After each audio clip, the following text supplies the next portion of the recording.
The Martinez Brazilian Jiu-Jitsu Academy gleamed under its polished chrome lettering, every surface reflecting the kind of money that bought respect before it was earned. Amanda Rodriguez had driven 3 hours from her small mountain town, her beat-up Honda Civic looking out of place among the BMWs and Mercedes lining the parking lot. She clutched the crumpled invitation in her sweaty Palmer guest pass for the evening's demonstration, earned through winning a small tournament that nobody important had bothered to attend. Inside, the academy buzzed with expensive energy. Men in designer suits and women dripping with jewelry sipped champagne from crystal glasses. Their laughter sharp and exclusive. The mats were pristine yellow, surrounded by walls of black marble and gold accents that screamed prestige. Awards and championship belts lined glass cases like trophies in a museum. Amanda sat cross-legged near the edge of the mat, her plain white GI a stark contrast to the embroidered black uniforms of the Academy's instructors. Her belt was white too, but soft with age, its edges slightly frayed from years of training in her grandfather's garage. She'd tied her long brown hair back in a simple ponytail. No fancy braids or styling like the other women present. Nobody had spoken to her since she'd arrived. The receptionist had barely glanced at her invitation before waving her toward the spectator area. Now she watched the warm-ups with quiet attention, her dark eyes tracking every movement like she was reading a book written in a language only she understood. "Excuse me, miss." A man in an expensive suit approached, his voice carrying the kind of authority that came from never being told no. "Could you move? That's where the photographers need to set up." Amanda looked up at him, then at the empty space around her. There were dozens of other spots along the mat's edge, but she stood without argument and found another place to sit. As she moved, she caught fragments of conversation that made her stomach tighten. Probably some soccer mum who won a raffle ticket. Double quotes. Look at that GI, must be from Walmart. Why do they let random people into these events? She settled in her new spot and continued watching. On the mat, Marcus Rivera, the head instructor, commanded attention like a king holding court. He was tall and broad-shouldered, his black GI embroidered with gold thread that caught the light. As he moved, his laugh was loud and confident, the kind that made everyone around him smile, whether they wanted to or not. "Ladies and gentlemen," Marcus called out, his voice carrying easily across the room. "Tonight, we're going to show you what real Brazilian Jiu-Jitsu looks like. The art of control, of dominance, of making your opponents submit to your will." The crowd applauded, glasses clinking in appreciation. Amanda remained still, her hands resting lightly on her knees. She'd heard speeches like this before, but something about the way Marcus emphasized dominance made her uncomfortable. Real martial arts, her grandfather had taught her, were about harmony, not conquest. A junior instructor approached Marcus with a clipboard, and Amanda caught part of their whispered conversation. Need a volunteer for the demonstration. Someone who won't get hurt, but will make it look good. Marcus's eyes swept the room, lingering on the wealthy patrons before settling on Amanda. A slow smile spread across his face, the kind that made her skin crawl even though she couldn't explain why. "You're there," he called out, pointing directly at her. "In the white GI, come on up." Amanda's heart skipped a beat.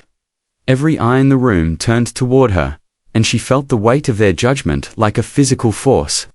She shook her head slightly, but Marcus was already walking toward her. "Don't be shy," he said, his voice carrying a mock-friendly tone that the crowd seemed to love. "We need someone to help demonstrate basic techniques. You look... harmless enough." Laughter rippled through the audience. Amanda's face burned with embarrassment, but she remained seated.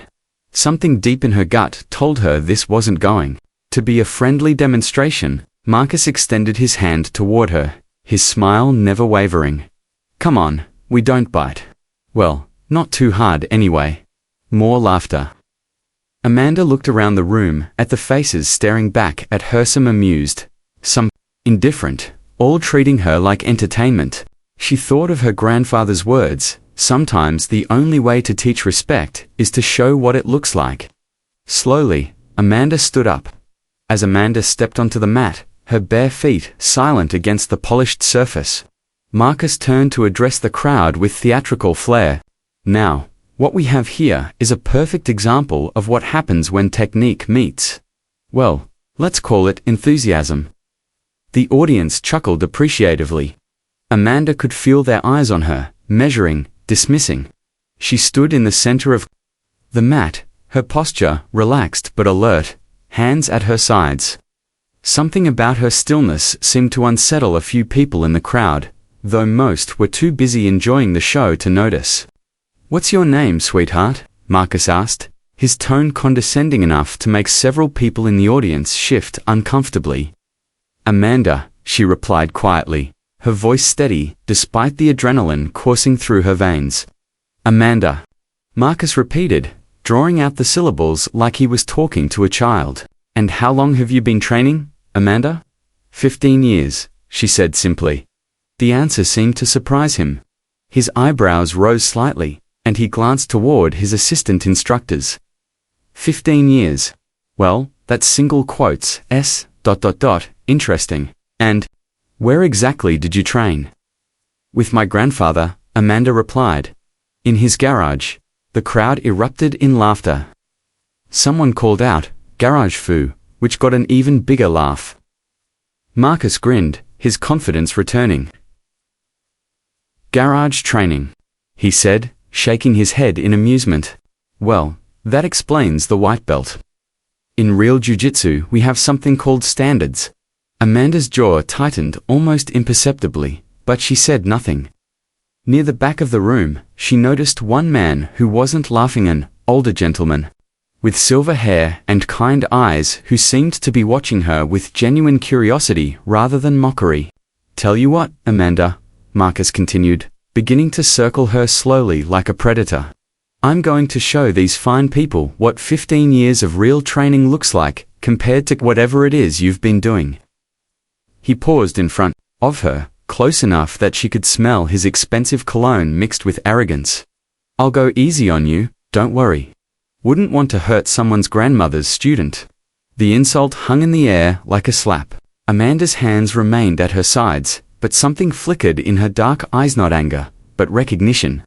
She'd seen this kind of performance before, the need to dominate and humiliate disguised as instruction. Now, Marcus announced to the crowd, "Amanda here is going to help me demonstrate some basic defensive positions. The key to good jiu-jitsu is knowing when you're outclassed and submitting gracefully." He moved behind her, placing his hands on her shoulders with unnecessary force. "First, we'll show a simple takedown. Notice how I control the center of gravity, ... Amanda felt the pressure of his hands, the way he was positioning her for maximum embarrassment. She could flow with it, make it easy for him, play the role of the hapless victim. It would be over quickly, and she could disappear back into the crowd. Instead, she did something unexpected. She remained perfectly still. Marcus pushed slightly, expecting her to step forward or lose her balance. She didn't move, he pushed. A little harder, his brow furrowing in confusion. Amanda stood like a tree rooted in stone, her breathing calm and even. "Interesting," the silver-haired man in the back murmured to his companion. "She's not fighting him, but she's not cooperating either." Marcus's smile faltered for just a moment before he recovered. "Sometimes beginners freeze up," he announced. To the crowd, "It's perfectly normal. Let's try something else." But as he moved to her side, attempting to hook her leg for a simple trip, Amanda shifted her weight so subtly that his technique found nothing to grip. She wasn't resisting exactly, she was simply absent from where he expected her to be.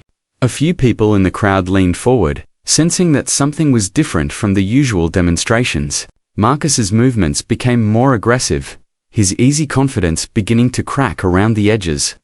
"Hold still," he muttered under his breath, low enough that only Amanda could hear. "You're making this harder than it needs to be." Amanda turned, her head slightly, meeting his eyes for the first time. When she spoke, her voice was so quiet that only he could hear. "I'm not making anything hard, I'm just breathing. Something in her tone made Marcus step back. For a moment, the room fell silent except for the hum of the air conditioning and the distant sound of traffic outside.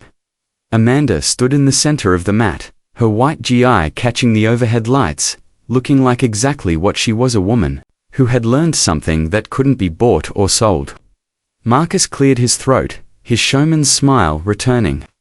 Well, let's give the people what they came to see, shall we? But as he prepared for his next move, Amanda did something that made several people in the audience gasp. She bowed, not a shallow nod or a sarcastic gesture, but a deep, respectful bow that seemed to come from a place of genuine humility. When she straightened, her eyes met Marcus's, and for the first time since she'd arrived, she smiled. It wasn't a challenging smile or a mocking one. It was the smile of someone who knew a secret that she was about to share. Marcus's jaw tightened as he circled Amanda again, his movements more deliberate now. The easy laughter from the crowd had quieted to an uncomfortable murmur. This wasn't going according to script, and everyone could feel it. Let's try something more dynamic, Marcus announced, his voice carrying a harder edge. Sometimes, in real situations, you don't have time to think, you have to react. Without warning, he lunged forward, reaching for Amanda's collar with both hands. She turned slightly, not away from him, but with him, like water flowing around a rock. His grip found nothing but air, and his momentum carried him past her. Slippery, he muttered, loud enough for the front row to hear. A few people chuckled nervously, but the laughter felt forced now. Amanda remained in the center of the mat, her breathing unchanged. She hadn't moved more than a few inches, yet, somehow, Marcus had missed her entirely. Near the back, the silver-haired man leaned forward, his eyes narrowing with interest. Again, Marcus said, his tone sharper now. He approached more carefully this time, feinting left before grabbing for her shoulder. Amanda shifted her weight, a movement so subtle it was almost imperceptible, and once again Marcus found himself grasping empty space. What's happening? A woman in the front row whispered to her companion. I'm not sure, came the reply. Marcus's face was beginning to flush. This was supposed to be a simple demonstration, a chance to show off his skills against someone who clearly didn't belong in his world. Instead, he was being made to look incompetent in front of the Academy's most important clients. You're not following the technique, he said to Amanda, his voice tight with frustration. I'm not fighting the technique, she replied softly. I'm just being where I need to be. The cryptic response seemed to irritate him further. Marcus stepped back, rolled his shoulders, and cracked his neck with theatrical emphasis. Okay, let's stop playing games. He came at her harder this time, shooting for a double-leg takedown with real aggression. Amanda didn't scramble backward or sprawl to defend. Instead, she simply stepped to the side, one foot pivoting as her body rotated. Marcus dove through empty air and had to catch himself on his hands to avoid face-planting on the mat. A collective intake of breath swept through the room. Marcus pushed himself up quickly, his expensive GI now wrinkled and his composure cracking. Amanda stood exactly where she had been, her hands still at her sides, looking as calm as someone waiting for a bus. Lucky, Marcus muttered, but his voice carried no conviction. This is embarrassing, someone whispered from the crowd. Marcus heard it. His face reddened further, and Amanda could see the shift in his posture, the way his shoulders tensed, how his hands clenched into fists. She'd seen this before, the moment when someone's ego overrode their judgment. Let's try something more advanced, Marcus announced, his voice now carrying an edge of genuine aggression. Sometimes you have to use a little more pressure. He approached her again, but this time there was no showmanship, no performance. For the crowd, this was personal now. He grabbed for her lapel with one hand while simultaneously attempting to hook her leg with his footer, move designed to take her down hard. Amanda flowed with the motion like silk in the wind. She didn't resist the pull on her GI. Instead, she turned into it, using his own force to spin away from his leg hook. Marcus's balance shifted, and he stumbled forward, his grip torn loose. Incredible, the silver-haired man said loud enough for several people to hear. She's not fighting him at all. She's just ... not there. Marcus whirled around, his face now openly hostile. Stand still, he commanded, his voice carrying the authority of someone used to absolute obedience. Amanda met his eyes steadily. I am standing still, she said quietly. You're the one who's moving. The simple statement hung in the air like a revelation. Several people in the audience shifted uncomfortably, beginning to see what was really happening. Marcus wasn't demonstrating technique, he was being systematically dismantled by someone who had never raised a hand against him. One more time, Marcus said through gritted teeth. And this time, we're going to finish what we started. As he prepared for another attack, Amanda did something that made the entire room fall silent. She closed her eyes, took a deep breath, and when she opened them again, there was something different in her expression. Not anger or challenge, but a kind of serene confidence that seemed to radiate from her like heat from a fire. Whenever you're ready, she said softly. Marcus charged. Marcus came at Amanda with everything he had, abandoning all pretense of instruction. This was no longer about demonstrating technique, it was about salvaging his reputation in front of the Academy's most influential patrons. His hands reached for her with desperate aggression, aiming for a collar grip that would let him muscle her to the ground. Amanda turned, not away from him but perpendicular to his charge, like a door opening.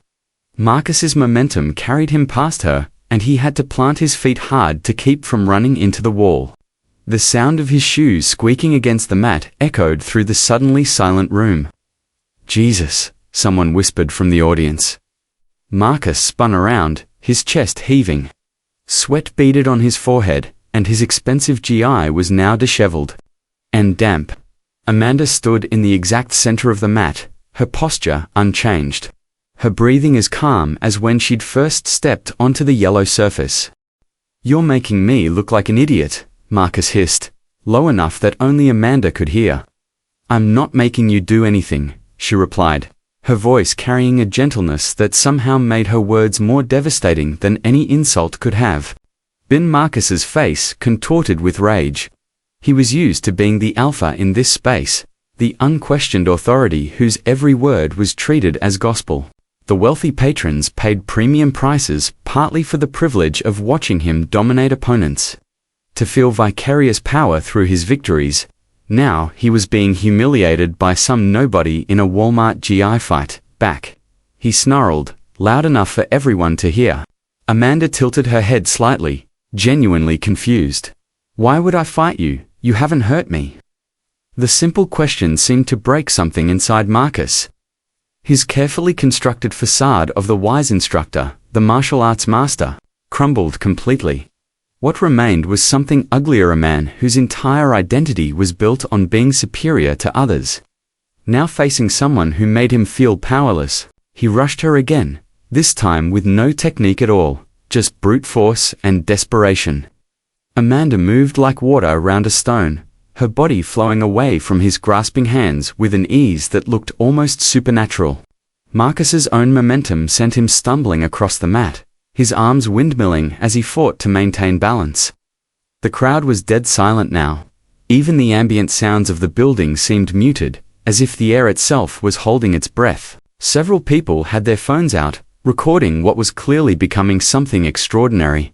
Stop playing with me, Marcus roared, his voice cracking with frustration and humiliation. Amanda finally spoke loud enough for everyone to hear.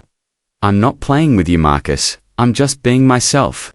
She used his first name, not sensei or instructor.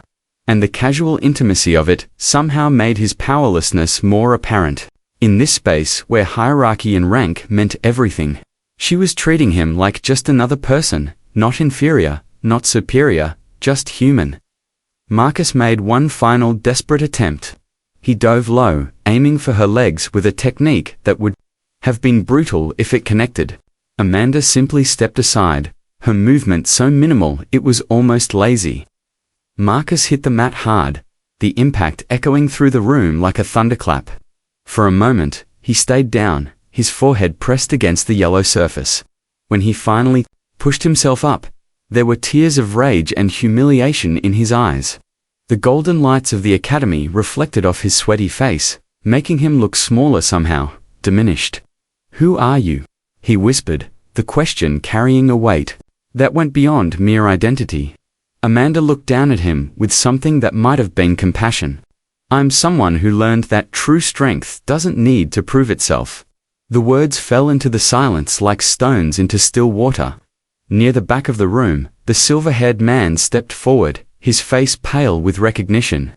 He moved through the crowd, which parted before him like a curtain, until he stood at the edge of the mat. "Ladies and gentlemen," he said, his voice carrying the authority of someone who clearly commanded respect in this world, "I believe we've just witnessed something extraordinary." Marcus looked up from the mat, his expression shifting from humiliation to confusion. "Master Thompson, I don't understand what just happened." Master Thompson Omanda now realized he must be someone important in the jiu-jitsu community. Stepped onto the mat. He moved with the careful precision of someone who had spent decades perfecting their craft. And when he looked at Amanda, his eyes held a mixture of awe and recognition. "What we just witnessed," he said, his voice carrying clearly through the room, "is something I thought was lost forever. A style of martial arts that doesn't seek to conquer or dominate, but to achieve perfect harmony with an opponent's energy." He paused, studying Amanda with the intensity of someone trying to solve a puzzle that had haunted him for years. "You were trained in the old mountain style, weren't you? The one they called the gentle path?" Amanda nodded once, her expression softening with what might have been relief at finally being recognized for what she truly was. "I thought it was a myth," Master Thompson continued, wonder creeping into his voice. "A legend about masters who could defeat any opponent without ever raising a hand in anger." He turned to address the stunned crowd. "What you've just seen is the highest form of martial arts, the ability to win without fighting, to overcome without violence. This woman has just given us all a masterclass in something most of us will never understand, let alone achieve." Master Thompson stepped fully onto the mat, his movements deliberate and respectful. The crowd pressed closer, sensing they were witnessing something significant. Amanda remained in the center, her white GI now the focal point of everyone's attention, though she seemed uncomfortable with the scrutiny. "Forgive me," Master Thompson said, bowing deeply to Amanda. "I should have recognized what was happening sooner. My name is David Thompson, and I've been studying martial arts for 47 years. I've seen demonstrations in dojos across the world, but I've never seen anything like what you just did." Marcus slowly picked himself up from the mat, his expression a mixture of confusion and dawning realization. The aggressive arrogance that had defined him moments before was gone, replaced by something that looked almost like fear. "The gentle path," Master Thompson continued, his voice carrying the reverence of someone discussing a sacred text, "was supposedly developed in the remote mountains of Colorado by a master named William Rodriguez in the 1960s. He taught that true martial arts wasn't about defeating opponents, but about achieving such perfect harmony with their energy that violence became impossible." Amanda's eyes widened slightly at the mention of the name. "You knew my grandfather?" The admission sent a ripple of shock through the crowd. Master Thompson's face went pale, and he took a step back as if he'd been struck. "William Rodriguez was your grandfather," he whispered. "The shadow of the mountain. The man who could stop fights without throwing a single punch." Amanda nodded, her composure finally showing cracks. He didn't like that name. He said shadows were just absence of light, and he was trying to bring light to the darkness in people's hearts. Master Thompson's hands trembled slightly. "I spent 3 years trying to find him in the 1980s. Traveled to every dojo and meditation center in Colorado. They said he lived like a hermit, only took one student at a time, and that he'd disappeared completely after the early 90s. He died 5 years ago," Amanda said quietly. "Cancer. I was with him at the end." The room fell silent except for the hum of the air conditioning. Several people in the crowd wiped their eyes, moved by the raw emotion in Amanda's voice. He made me promise something before he died, Amanda continued, her voice barely above a whisper. He said the world was becoming too angry, too violent. He wanted me to show people that there was another way. Marcus, still kneeling on the mat, looked up at her with newfound understanding. That's why you came here tonight, not to humiliate me, but to, double quotes, to teach, Amanda finished. But I didn't expect it to happen like this. I thought maybe I'd watch, learn how modern martial arts worked, find a way to share what I knew without making anyone feel small. Master Thompson shook his head in amazement. But you did share it. Do you realize what you've done? You've just demonstrated the highest level of martial arts mastery in front of witnesses. People will be talking about this for decades. He turned to address the crowd, his voice carrying the authority of someone who clearly commanded respect in the martial arts world. I want everyone here to understand what they've just witnessed. This woman didn't defeat Marcus through superior technique or strength. She showed all of us that the need to dominate others comes from our own insecurity and fear. Marcus's face crumpled. I feel like such a fool. I was so threatened by her that I couldn't see what she was trying to show me. Amanda knelt down beside him, her expression gentle. You're not a fool, Marcus. You're a skilled martial artist who's been taught that strength means never showing weakness. But real strength is being vulnerable enough to learn from anyone. Even someone in a Walmart GI. The crowd chuckled, but it was different now, warmer, more inclusive. The sharp edges of mockery had been replaced by something that felt more like community. Would you, Marcus's voice cracked. Would you consider teaching here? I know I don't deserve it after how I treated you, but these people, they need to see what you showed me tonight. Amanda was quiet for a long moment, her eyes moving across the faces in the crowd. These were the same people who had laughed at her an hour ago, dismissed her as some garage-trained amateur. Now they looked at her with respect, even reverence. I'll think about it, she said finally. But if I do teach, it won't be about techniques or moves. It'll be about unlearning the need to prove ourselves to others. Master Thompson stepped forward. I'd like to make a formal request. I'm the head of the Regional Martial Arts Council, and I'd like to invite you to demonstrate your grandfather's teachings at our annual conference. Masters from across the country attend, and I think they need to see what you've shown us tonight. Amanda stood slowly, her movements graceful despite the weight of what had just happened. I need to think about all of this. Tonight was more than I expected. She looked around the room one more time, her gaze settling on each face. Thank you for being open to something different. My grandfather always said that the hardest part of teaching wasn't showing people new techniques, it was helping them unlearn the old ones. As she walked toward the edge of the mat, Marcus called out, Amanda, wait. I owe you an apology, a real one, not just because everyone's watching. She turned back, her expression patient. I was threatened by you from the moment you walked in, Marcus said, his voice steady despite the tears on his cheeks. Not because of anything you did, but because of what you represented. Someone who didn't need my approval, who didn't fit into the hierarchy I'd built my whole identity around. I tried to humiliate you because I was terrified of being shown up by someone I thought was beneath me. Amanda nodded, accepting his words without judgment. Fear makes us do ugly things. Sometimes, but you faced it tonight, and that takes courage. She paused at the edge of the mat, looking back at the room full of people who had been transformed by witnessing something they couldn't quite name but couldn't deny. My grandfather used to say that the greatest victories are the ones where nobody has to lose. Tonight, I think we all won something. Word spread through the martial arts community like wildfire. Within hours, shaky phone videos of Amanda's demonstration were circulating on social media, each post garnering thousands of views and comments.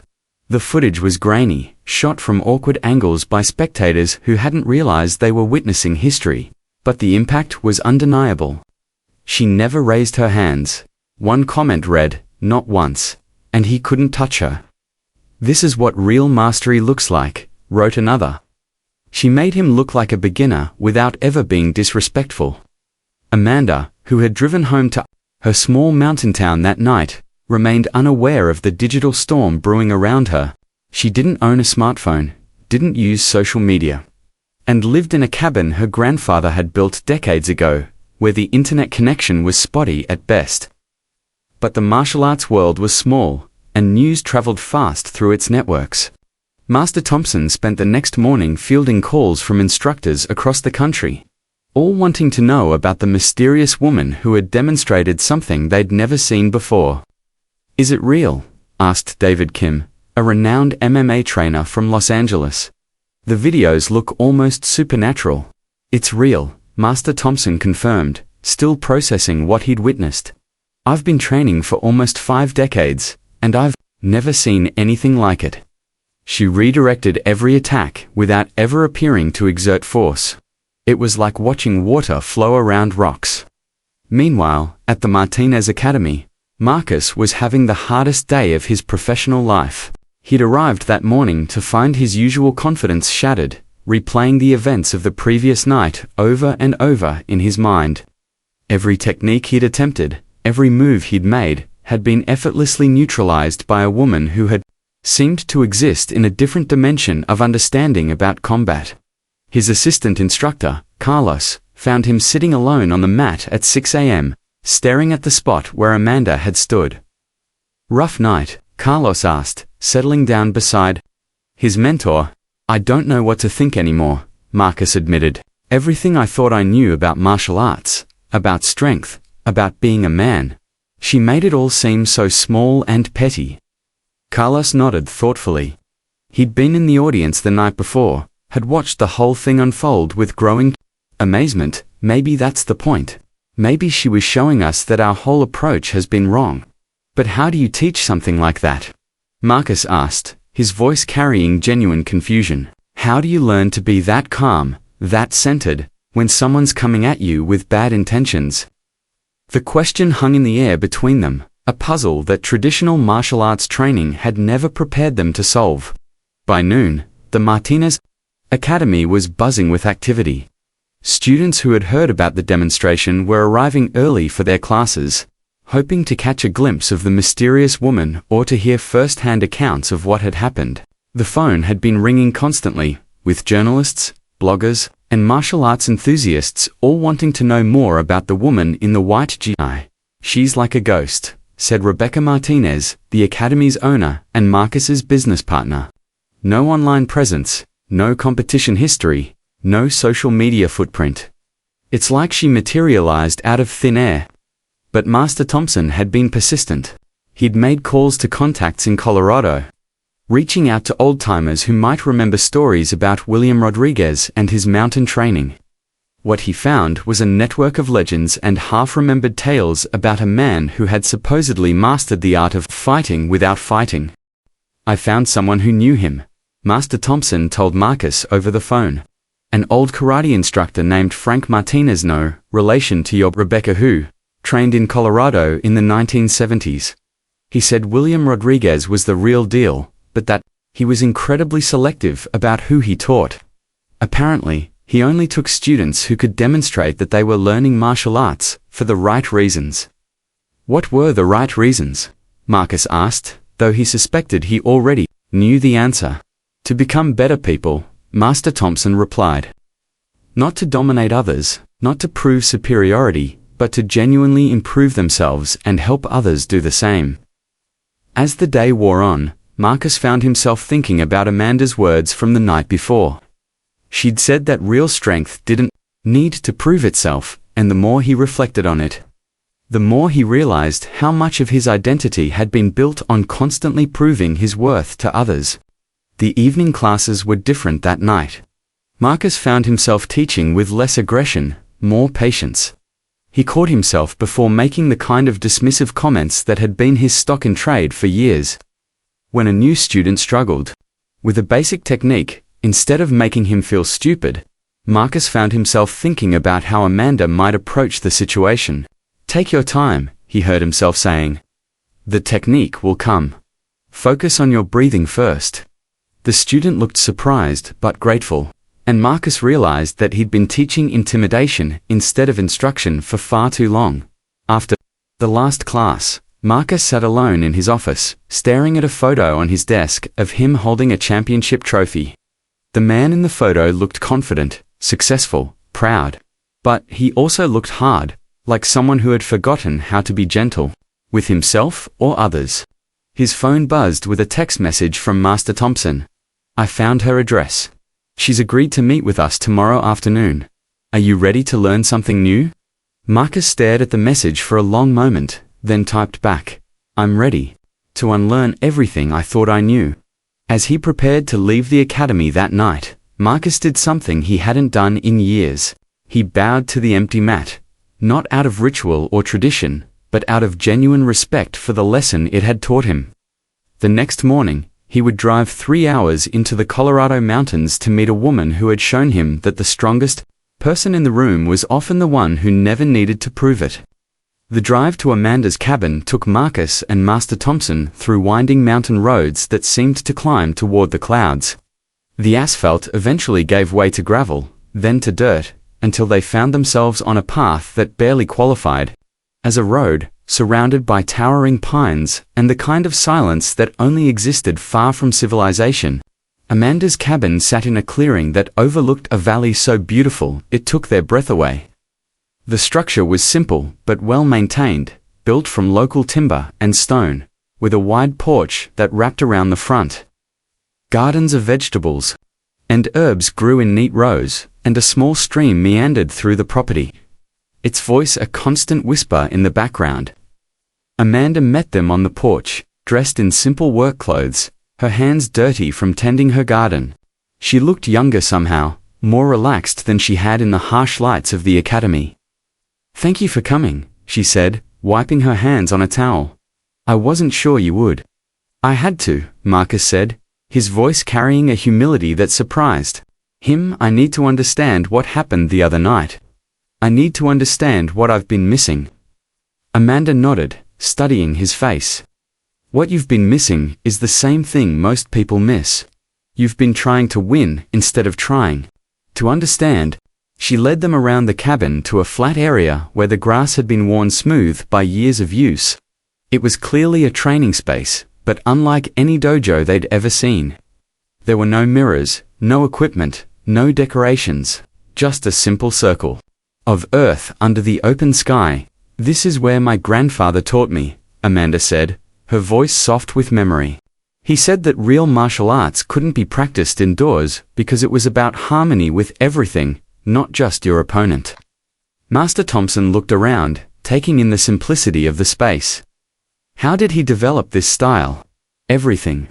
I've read about traditional martial arts emphasizes strength, speed, technique." Amanda smiled, settling cross-legged in the center of the circle. "He developed it by accident, really. He was a soldier in Vietnam, came back with PTSD and a lot of anger. He tried traditional martial arts, but they just made him more aggressive. So he went into the mountains to be alone, and that's where he started to understand." "Understand what?" Marcus asked, sitting across from her. "That fighting was just fear wearing a mask," Amanda replied.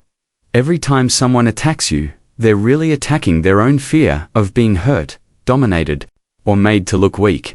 If you can see the fear, instead of the attack, everything changes."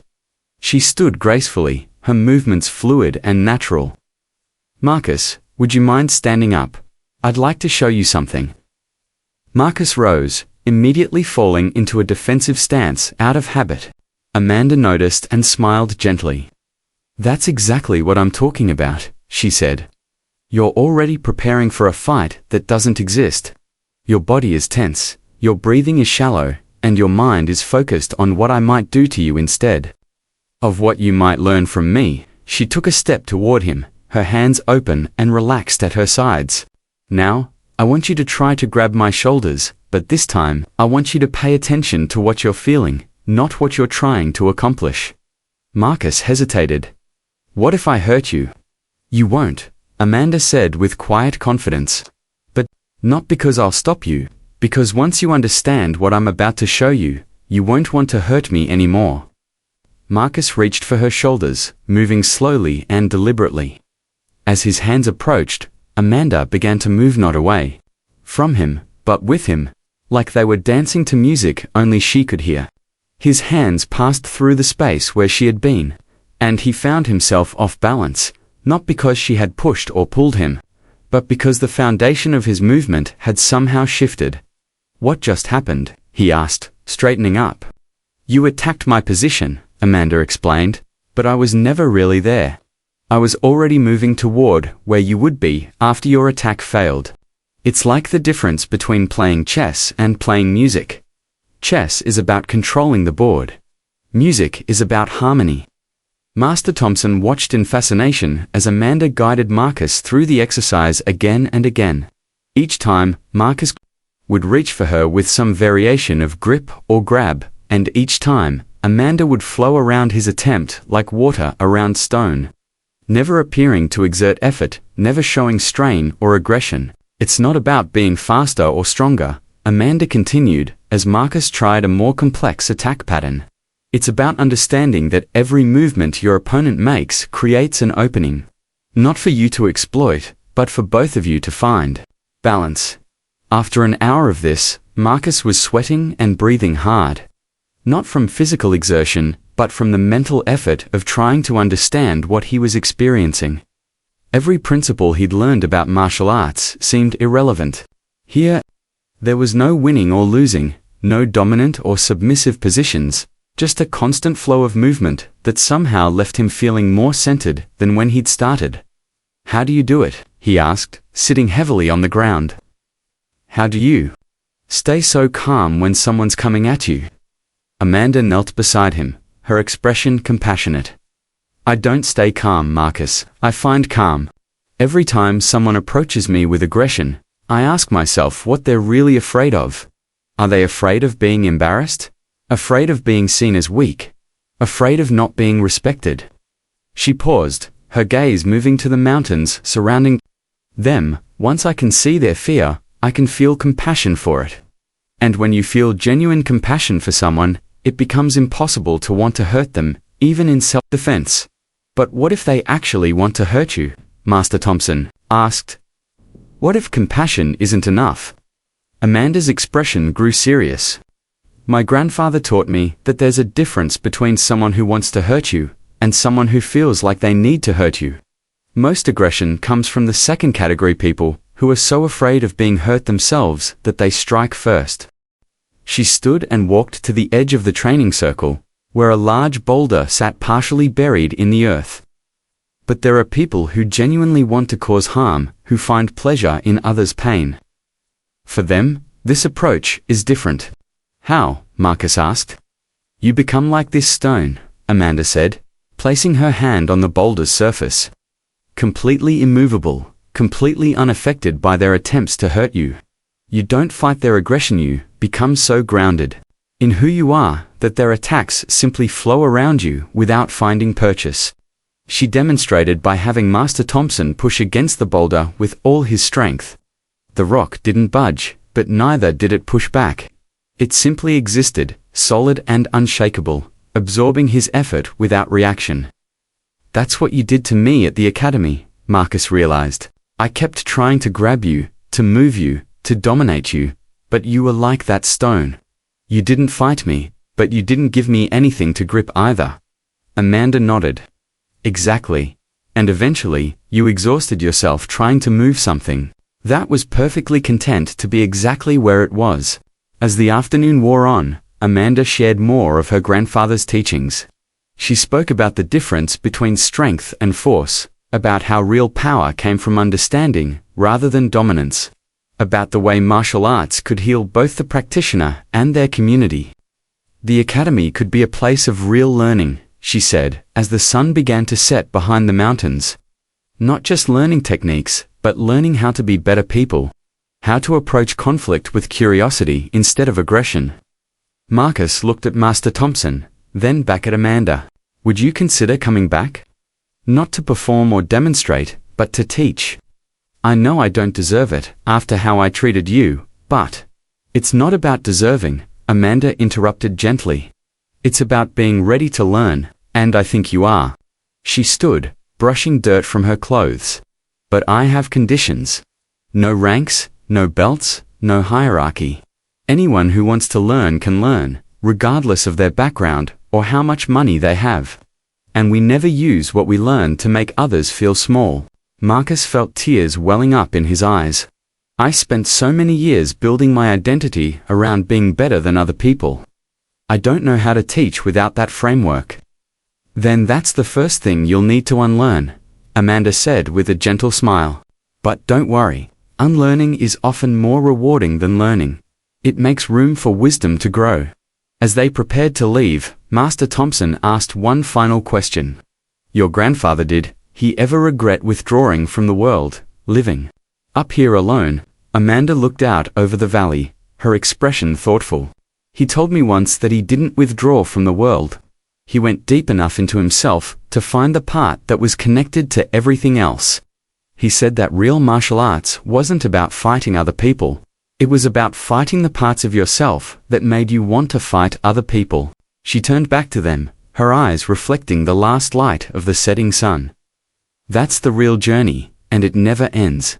Every day, you choose again whether to meet the world with fear or with love. That choice is the most important technique you'll ever master. 6 months later, the Martinez Academy looked completely different. The gold lettering was still there, the polished surfaces still gleamed, but the energy had fundamentally changed.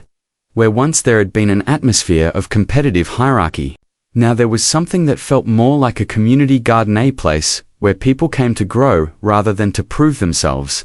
Amanda had kept her word.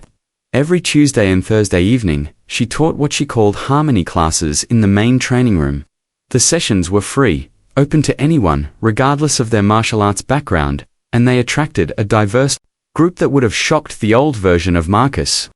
There was Margaret, a 67-year-old retired teacher who had been mugged the year before and was working through her fear of public spaces. There was Tommy, a teenage boy whose anger issues had gotten him suspended from school multiple times. There was Sarah, a successful lawyer who had realized that her aggressive approach to life was costing her relationships she valued. Marcus had become Amanda's most dedicated student.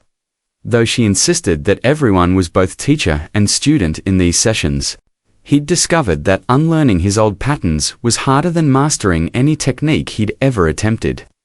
But also more rewarding. The old me would have been threatened by having her here. He confided to Master Thompson during one of their regular coffee meetings. I would have seen her as competition, as someone diminishing my authority. Now I realize she's the best thing that ever happened to this place. The Academy's reputation had spread, but not in the way Marcus had originally hoped. Instead of being known for producing champions or having the toughest training, it was becoming famous for something much rarer, being a place where people learned to make peace with themselves and others. Amanda's approach was deceptively simple. Each class began with breathing exercises, not to calm nerves before sparring, but to develop awareness of how emotions manifested in the body. Students learned to recognize the physical sensations that preceded anger, fear, or aggression, and to make conscious choices about how to respond. Conflict isn't the enemy, Amanda would often say during these sessions. Unconscious conflict is the enemy. When we react automatically to perceived threats, we become prisoners of our own nervous systems.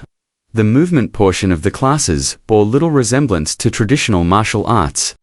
There were no forms to memorize, no techniques to drill. Instead, students worked in pairs, taking turns being the mountain and the wind. One person remaining grounded and centered, while the other explored movement around them. The goal isn't to avoid conflict, Amanda explained to a new student who was struggling with the concepts. It's to move through conflict with such grace that both people come out better than they went in. The transformation wasn't limited to the harmony classes. Marcus found that his regular jiu-jitsu instruction had evolved as well. He was more patient with struggling students, more focused on helping people develop confidence than on breaking them down and building them back up. His win-loss record as a competitor had never been better. Not because he'd become more aggressive, but because he'd learned to remain calm under pressure. It's paradoxical, he explained to a documentary filmmaker who had come to film Amanda's work. The less I need to win, the more I actually do win. But more importantly, winning doesn't feel like the point anymore.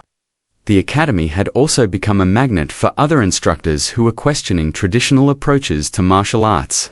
Master Thompson had organized several seminars where Amanda shared her grandfather's teachings with established teachers from various disciplines.